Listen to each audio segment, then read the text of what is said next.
The ventilation shaft above the refugee processing center was exactly 1 meter wide, 43 centimeters tall, and the perfect size for a traumatized Veilthran child to disappear into whenever the voices got too loud.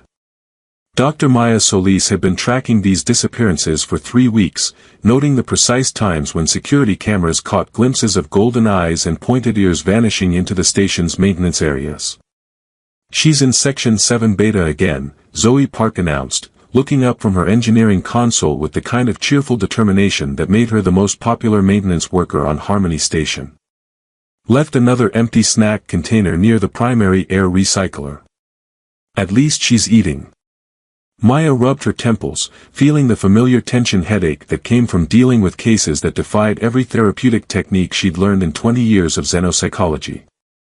"Any luck with the audio pickups?" "Nope. Kid's got the stealth skills of a professional spy. Though I did hear what might have been humming yesterday around 1400 hours. Very quiet, very sad sounding." Zoe's expression softened. "Maya, I know you're doing everything you can, but maybe we need to accept that some trauma is just too deep to heal." Maya turned back to her workstation, pulling up the file that had become her obsession. Nix Veltar, approximately 12 years old and human equivalent, orphaned 3 years ago when pirates raided the agricultural colony where her family had been living. The only survivor of an attack that killed 43 beings, found days later by rescue teams in a state of complete psychological shutdown. The Veilthran were natural empaths, their evolution having favored telepathic communication and emotional sensitivity. In a healthy individual, these abilities created deep bonds and intuitive understanding. In Nix, trauma had turned her gift into a curse that made every interaction painful. "She can feel everything we feel," Maya murmured, reviewing the biometric data from Nix's rare appearances in common areas. "Every worry, every frustration, every clinical thought I have about her condition. No wonder she runs." "Maybe that's the problem," Zoe suggested, pulling up a schematic of the station's maintenance tunnels. "You're thinking about her like a patient instead of a scared kid who happens to be telepathic." Maya's comm unit chimed with an incoming message from Dr. Elena Vasquez, whose recent work with consciousness manipulation had earned her a reputation as the go-to expert for unusual psychological cases. "Maya, I've been reviewing the files you sent about your young Veilthran patient," Elena's voice carried across the interstellar communication link. "Have you considered that traditional therapy might be fundamentally incompatible with her species' communication methods? You might need to approach this from an entirely different angle. Such as environmental modification rather than direct intervention. Create conditions where she feels safe to emerge naturally, rather than trying to coax her out." Before Maya could respond, alarms began blaring throughout the station. Not emergency alarms, just the standard shift change notification, but the sound was enough to trigger a cascade of panicked emotions from the refugee population. Through the station's psychological monitoring network, Maya could track the wave of anxiety, fear, and confusion that swept through the residential areas. "She's moving," Zoe reported, watching her tracking displays. "Heading deeper into the maintenance sections. Poor kid probably feels like she's drowning in everyone else's panic." Maya made a decision that went against every protocol she'd been taught. Instead of following Nix through the official channels, she grabbed a portable toolkit and headed for the nearest maintenance access panel. "Where are you going?" Zoe called after her. "To stop thinking like a doctor and start thinking like a friend."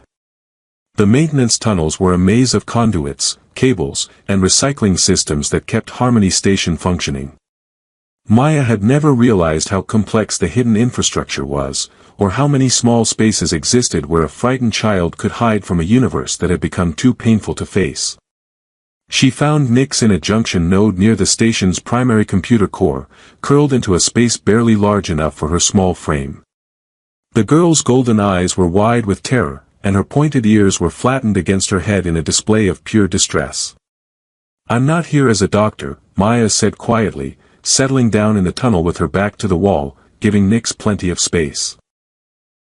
"I'm here because I think you're probably tired of being alone." Nix didn't respond verbally, but Maya could see the subtle shift in her posture, still alert, but not quite ready to bolt. "You know what I was thinking about on my way down here?" Maya continued, keeping her voice conversational and her thoughts as calm as possible. "My old dog, Charlie. He used to hide under my bed during thunderstorms. Not because he was weak, but because sometimes the world gets too loud and you need a quiet place to think." For the first time in 3 weeks of attempted contact, Nyx made eye contact. Her golden irises held an intelligence and pain that made Maya's chest tighten with sympathy. The thing about Charlie was, he didn't need me to fix the storms. He just needed to know he wasn't facing them alone. Maya pulled a ration bar from her toolkit and set it on the floor between them. "I can't fix what happened to you, Nyx. But you don't have to face the quiet alone anymore." The girl's ears twitched forward slightly, the first positive body language Maya had seen from her. After a long moment, Nyx reached for the ration bar, her movements careful and deliberate. "Everyone's feelings are so loud," Nyx whispered, her voice barely audible over the hum of the station systems. "I can't make them stop." Maya felt her heart break and rebuild itself in the same moment. "Then maybe we need to find you someone whose feelings aren't loud at all." As they sat together in the maintenance tunnel, sharing a simple meal and the first real conversation Nyx had engaged in since her rescue, Maya began formulating a plan that had nothing to do with traditional therapy and everything to do with understanding what it meant to be overwhelmed by the very connections that should bring comfort. "Zoe's been leaving you snacks," Maya said with a small smile. "She's worried about you, but she tries to keep her worry quiet when she's in the tunnels." Nyx nodded.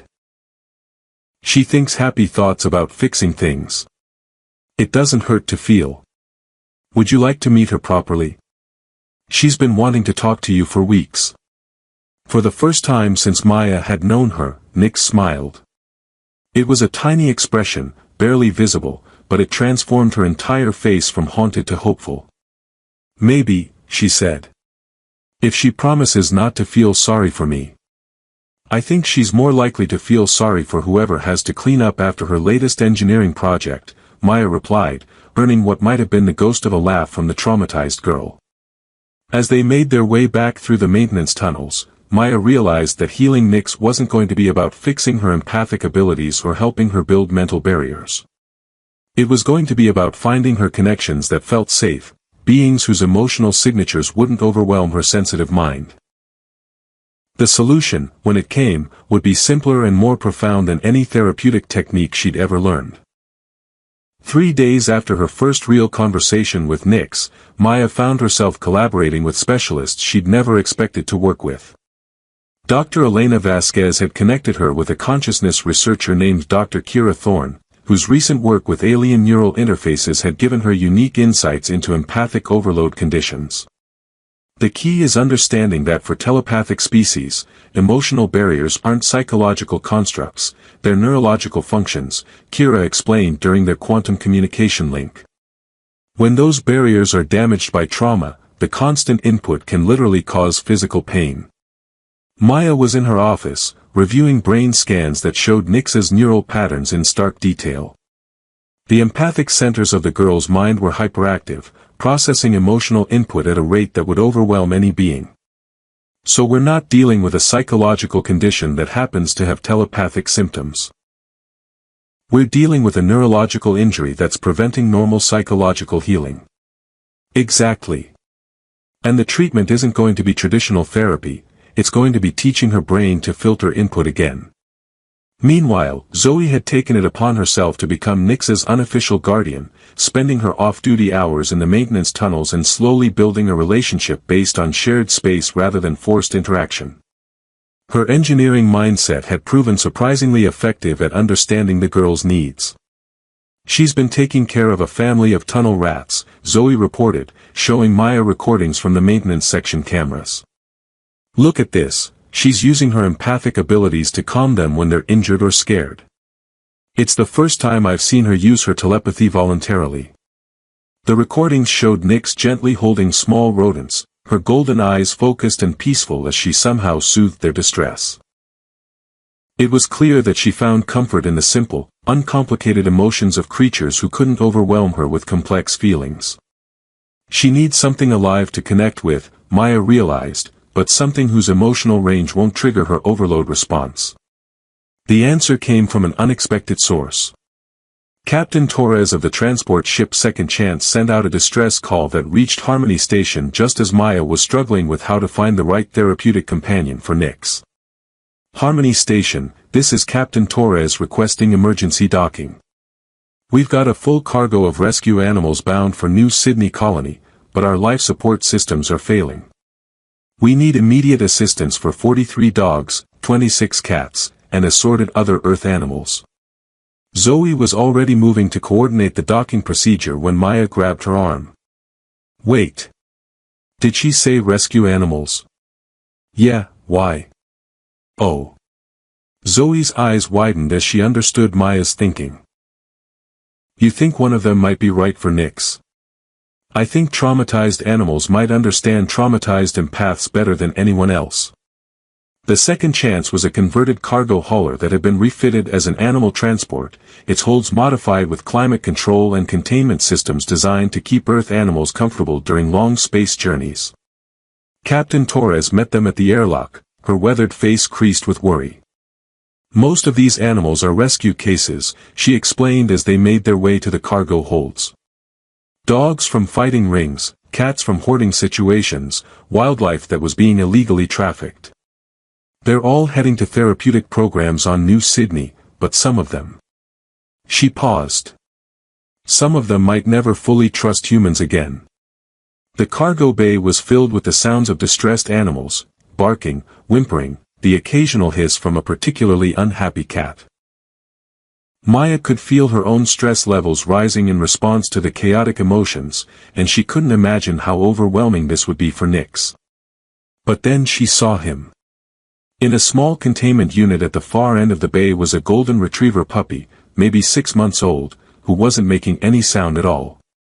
While the other animals vocalized their distress, this little dog sat perfectly still, his dark eyes alert but resigned. That scout, Dr. Kim Torres, the ship's animal behaviorist, said when she noticed Maya's attention. Found him abandoned in a condemned building, severely malnourished and dehydrated. He's physically healthy now, but he hasn't bonded with any of our staff. Won't play, barely eats, doesn't respond to affection. Maya knelt beside the containment unit, studying the puppy's behavior. Scout watched her with the kind of hyper-alert wariness she recognized from her work with trauma survivors. He's not antisocial, she said slowly. He's protecting himself. Exactly. The behavioral team on New Sydney thinks he might come around eventually, but... Dr. Torres shrugged. Some animals just can't learn to trust again. Or maybe he just needs to meet someone who understands exactly how he feels. The logistics of introducing a traumatized empath to a traumatized puppy proved more complex than Maya had anticipated. Nyx's hypersensitivity meant that she could be overwhelmed by strong emotions even from animals, but Scout's emotional state was so muted by his own protective mechanisms that he might be exactly what she needed. We'll need to do this gradually, Maya explained to Zoe as they prepared one of the station's smaller recreational areas for the introduction. No pressure, no expectations. Just two beings who understand what it means to be afraid of the connections you need most. When they brought Scout to the designated area, he immediately found the smallest corner and curled up in it, his golden fur barely visible in the shadows. His emotional signature was a mix of wariness, loneliness, and a deep sadness that made Maya's chest tight with sympathy. Perfect, she murmured. He's not projecting fear or aggression, just quiet hurt. That's something Nyx can handle. They waited nearly an hour before Nyx appeared, moving through the maintenance access with the silent grace that had become her trademark. Maya and Zoe had positioned themselves where they could observe but not interfere, understanding that this moment had to happen naturally. Nyx paused when she sensed Scout's presence, her golden eyes widening as she processed his emotional state. For a long moment, they simply looked at each other, a traumatized girl and a traumatized puppy, both recognizing something familiar in the other's pain. Then Nyx did something Maya had never seen her do voluntarily. she moved closer to another living being. Scout's tail gave the faintest wag as Nick settled down near his corner, not touching but sharing the small space. Neither of them spoke or made any sound, but Maya could see the subtle changes in both their postures as they found comfort in shared understanding. "He's scared too," Nyx whispered, her first words in days. "But he's not loud scared. He's quiet scared, like me." When Nyx tentatively reached out to pet Scout, and the puppy didn't flinch away, Maya felt tears streaming down her face. For the first time in 3 years, Nyx was choosing connection over isolation. And for the first time since his rescue, Scout's tail wagged with something that looked remarkably like hope. The transformation began slowly, measured in small moments that Maya documented with the careful attention of someone witnessing a miracle. Scout had been given temporary quarters in a section of the station normally reserved for diplomatic pets, but within days it became clear that separating him from Nyx caused distress to both of them. "She's been sleeping outside his door," Zoe reported, reviewing security footage that showed Nyx curled up in the corridor, maintaining a vigil that spoke to protective instincts no one had seen from her before. "And he's been whimpering whenever she's not nearby. I think we need to officially make this a therapeutic partnership." Maya was reviewing the behavioral changes with Dr. Torres, who had delayed her departure to observe the remarkable bond developing between her most challenging rescue case and the station's most traumatized refugee. "Scout's stress markers have dropped by 60%, Dr. Torres noted, studying the biometric readings from the puppy's monitoring collar. "His appetite has normalized, he's sleeping through the night, and yesterday I actually saw him play with a toy for the first time since we found him." "Nyx is showing similar improvements," Maya added, pulling up her patient files. "She's speaking more each day, her empathic overload episodes have decreased significantly, and she's been voluntarily staying in common areas as long as Scout is with her." The breakthrough moment came during what Maya had planned as a routine observation session. She was watching Nyx and Scout in one of the station's quieter recreational areas when the general alarm system activated, not for an emergency, but for a mandatory evacuation drill that sent panic through the refugee population. Maya expected both Nyx and Scout to retreat to their usual hiding places, but instead she watched something extraordinary unfold. As the alarm blared and frightened voices echoed through the corridors, Nyx gathered Scout into her arms and began humming, a low, melodic sound that seemed to calm not just the puppy, but somehow dampen the emotional chaos around them. "She's creating an empathic buffer," Maya whispered into her recording device. "Using her connection with Scout to filter out the overwhelming emotions from others." Other refugee children, drawn by some instinct they couldn't name, began gravitating toward Nyx and Scout. Within minutes, a small group had formed around them, their agitation visibly decreasing as Nyx's humming continued. "How is she doing that?" Zoe asked, watching from the observation window. "She's not trying to block out the emotions anymore," Maya realized.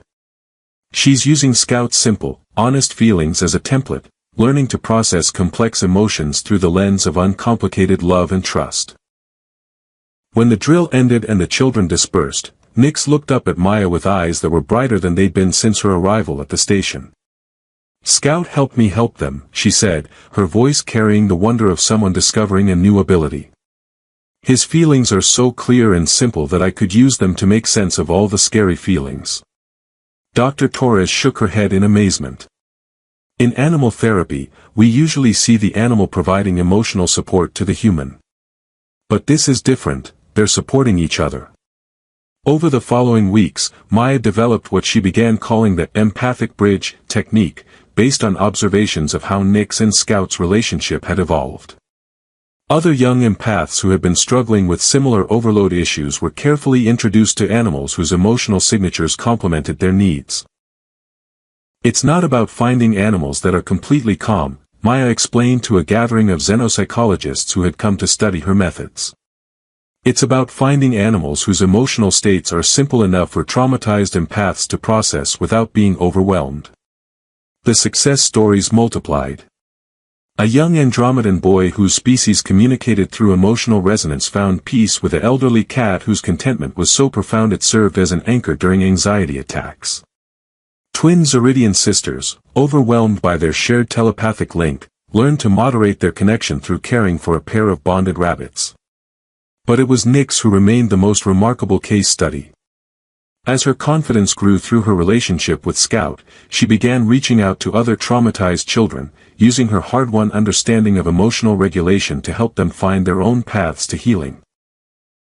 "She's become a teacher," Maya observed, watching Nyx guide a newly arrived refugee child through the process of meeting a potential animal companion.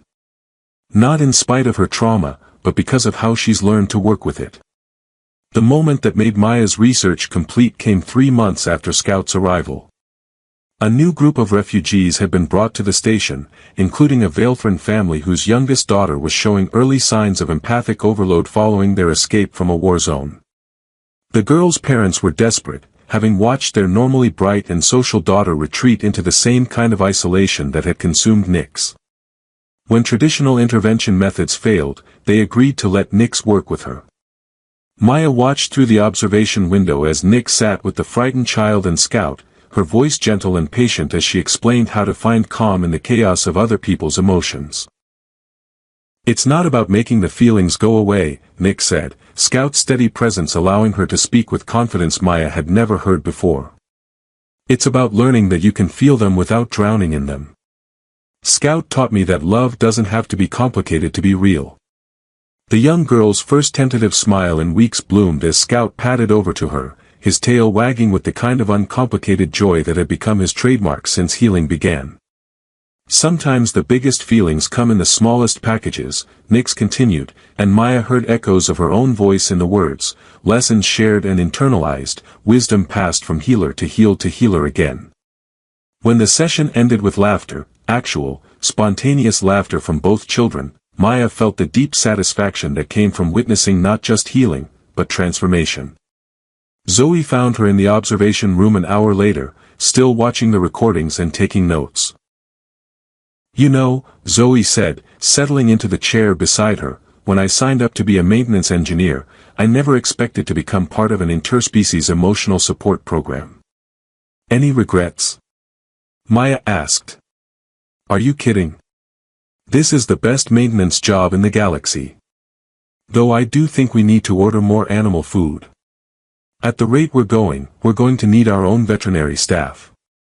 Maya laughed, the sound mixing with the distant echo of children playing and the soft contentment that had become the emotional signature of Harmony Station's newest therapeutic program.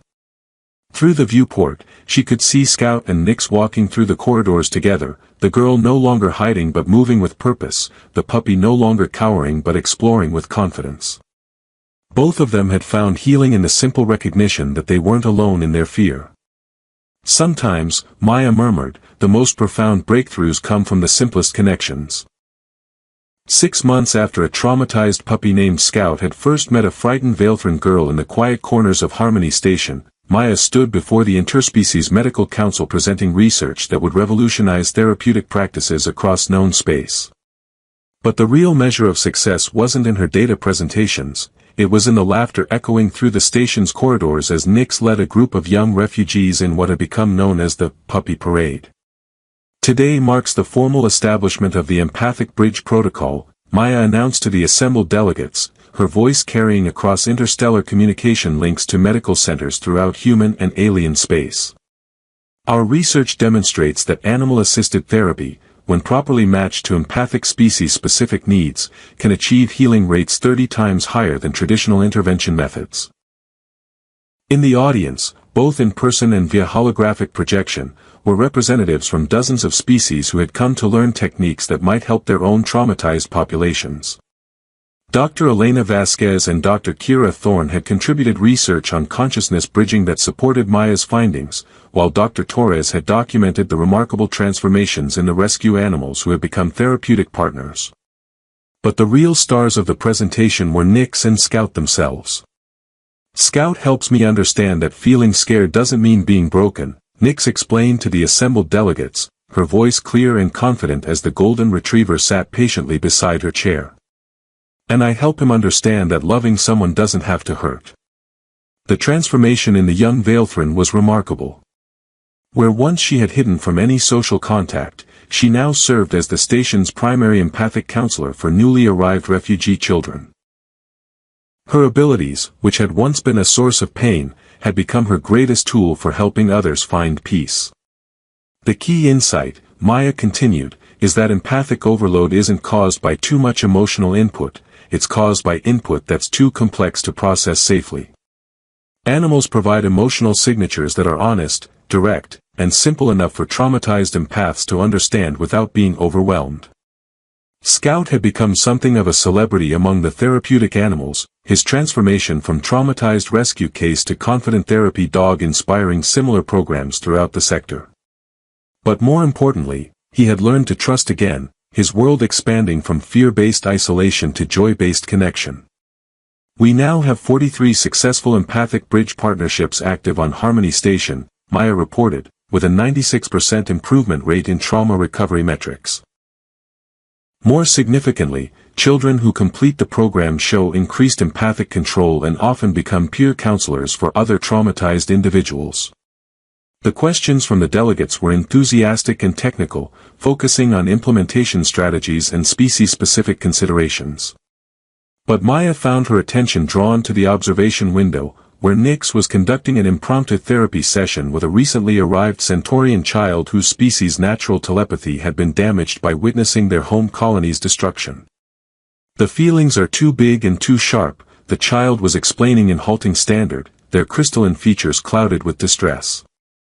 I know, Nix replied, Scout's presence allowing her to remain calm despite the intense emotions radiating from the traumatized youngster. But big feelings don't have to stay big forever. Watch. She guided the child's attention to Scout, who was performing one of his favorite tricks. Catching soap bubbles that Zoe had blown for them. The puppy's pure joy in the simple game, his complete focus on the present moment, created an emotional anchor that helped the child find stability in the chaos of their grief. He's not thinking about yesterday or tomorrow, Nix explained. Just right now, just this bubble, just this moment of happiness. That's how we start, with moments.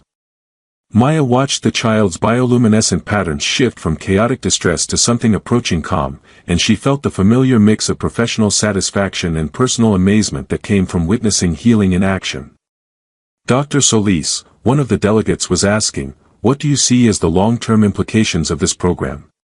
"Transformation," Maya replied without hesitation. "Not just of individuals, but of how we understand the relationship between trauma and gift." Nix's empathic abilities aren't separate from her healing, they're the foundation of it. By learning to process her own trauma, she's gained the tools to help others do the same. After the presentation ended and the delegates had dispersed, Maya found herself in the station's main recreational area, watching what had become the daily social hour. Children from a dozen different species played together while their animal companions provided emotional stability and unconditional acceptance. The air hummed with contentment rather than distress, hope rather than fear. "You know," Zoe said, joining her at the observation rail with Scout trotting happily beside her, "when I first saw Nix hiding in those maintenance tunnels, I never imagined she'd become the heart of our entire therapeutic program." "Neither did I," Maya admitted, watching as Nix helped a young human boy overcome his fear of a particularly large therapy dog. "I thought I was treating a patient. I didn't realize I was training a teacher." Scout had wandered over to a group of younger children, his presence immediately calming their overexcited energy. His transformation from fearful rescue case to confident therapy dog had been so complete that it was sometimes hard to remember how broken he'd been when he arrived. "The really beautiful thing," Maya continued, "is that healing isn't just happening to our patients. Scout has found his purpose too. Instead of just surviving his trauma, he's using it to help others." Nix approached them, her golden eyes bright with the kind of joy that came from meaningful work. "Dr. Maya, the new arrival from Kepler Station is ready to meet her potential companion. The little terrier from the Second Chance, I think their emotional frequencies will match perfectly." "Lead the way," Maya said, following the girl who had once been her most challenging case and was now her most gifted colleague. As they walked through corridors that rang with laughter and conversation, Maya reflected on how a simple act of compassion, offering a traumatized child the companionship of an equally traumatized puppy, had grown into something that was changing lives across the galaxy. "Nix," she said as they reached the therapy room, "do you remember what it felt like when you first met Scout?" The young Veilfriend paused, her hand resting on Scout's head as she considered the question. "Like finding out I wasn't alone," she said finally. "Not just because he was there, but because he understood what it meant to be afraid of the very thing you need most." "And now?" Nix smiled, the expression transforming her face with joy that had once seemed impossible. "Now I know that being afraid doesn't mean being broken. It just means being ready to appreciate love when it finally feels safe." As they entered the therapy room where another frightened child waited to discover that healing could come in the form of 4 paws and a wagging tail, Maya realized that the most profound research wasn't always found in data and statistics. Sometimes it was found in the laughter of children who had learned to trust again, and in the simple wisdom that love, when offered without condition or complexity, had the power to heal even the deepest wounds. Behind them, Scout's contented presence created ripples of calm that spread throughout the station, a reminder that sometimes the smallest acts of compassion could reshape entire worlds.